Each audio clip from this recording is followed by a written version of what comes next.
Bukeli sikubuza ukuthi kuthini ukuphawula kwakho ngohambo likaMengameli uCyril Ramaphosa nezinye inhloko zombuso zase-Afrika ngenhloso yokuqeda impi yeRussia ne-Ukraine. Uphendule kanje.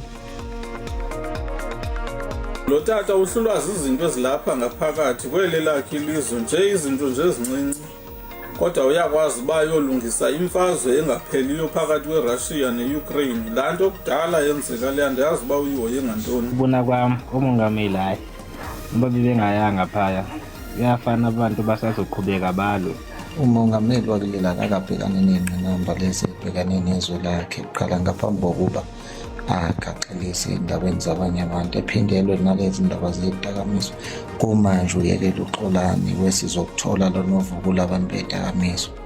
Kunalokho bayathela amanzi abantu uzoyilungisa kanjani inkinga yamanyuwene yakho ngakayilungisa. Siyabonga kakhulu imizamo kaMengameli nethimba lakhe ukuthi behambe ukuxoxisana noMengameli walapha eRussia. Esemba ukuthi ukuhamba kabuya lapha nezinkulumo zabezoba nomthelela omuhle ngani ngoba nathi le South Africa empeleni empesa zaRussia engasapheli inomthelela omkhulu nasemnothweni. Abulela kakhulu kwezinkokheli zenze into enhle kakhulu ngokuyoxolana lesa kulamazwe.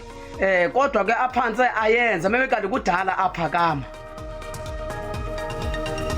Bukela sikhumbuza ukuthi le mbono ngiyababukeli ngakho ke SABC kanye nalolu phiko lwayo lezindaba zesizulu ngeke baze baphendula ngokukhononda okungase iqubuke ngayo.